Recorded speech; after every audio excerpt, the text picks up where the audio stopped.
और पश्चिम एशिया की जंग अब समंदर में उतर आई। निशाने पर है straight of Hormuz. Donald Trump ने अब इस चोक पॉइंट पर सबसे बड़ा दांव खेल दिया है। अमेरिकी नौसैनिक नाकाबंदी के बीच पहली बार एक तेल टैंकर पर हेल फायर मिसाइल से हमला किया गया।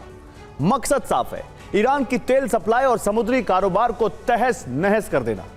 लेकिन ईरान ने भी साफ कह दिया है, अगर उसका तेल नहीं निकलेगा तो हॉर्मूज से किसी और का भी तेल नहीं गुजरेगा। यानी अब जंग सिर्फ मिसाइलों की नहीं, बल्कि दुनिया की सबसे बड़ी तेल लाइफलाइन पर कब्जे की है।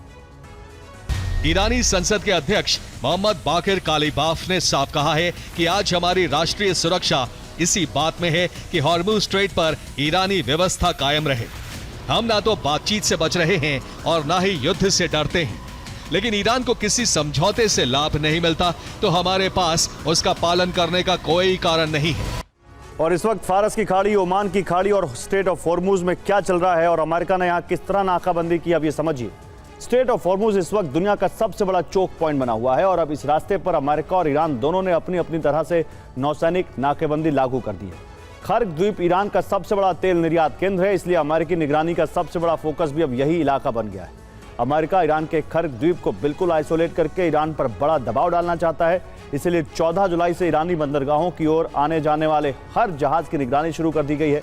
अमेरिका की हरी झंडी के बाद ही आगे बढ़ने की अनुमति दी जा रही है और इस नाकेबंदी का पहला एक्शन भी सामने आ गया है। अमेरिका की चेतावनी के बाद से 2 जहाज तो वापस लौट गए, लेकिन आगे बढ़ रहे MT बेल्मा नाम के तीसरे खाली टैंकर पर अमेरिकी विमान ने हेल फायर मिसाइल दागकर उसे खर्ग पहुंचने से पहले ही निष्क्रिय कर दिया। अमेरिका ने इसे नाकाबंदी लागू होने के बाद की पहली सैन्य कार्रवाई बताया है। अमेरिका की इस नौसैनिक नाकाबंदी को दोबारा शुरू किए जाने के पहले ही दिन हॉर्मूज स्ट्रेट में कमर्शियल शिपिंग का ट्रैफिक घटकर सीधे आधा रह गया है। वैश्विक शिप ट्रैकिंग कंपनी केपलर और समाचार एजेंसी रॉयटर्स के आधिकारिक आंकड़ों ने इसकी पुष्टि की है।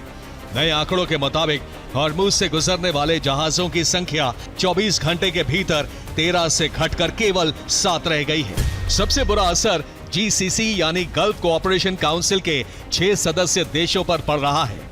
ये देश हैं Saudi Arab, UAE, Qatar, Kuwait, Bahrain और ओमान। तेल के दामों में उथल पुथल मचने से तेल व्यापार से जुड़ी OPEC यानी organisation of the petroleum exporting countries पर भी बुरा असर हो रहा है।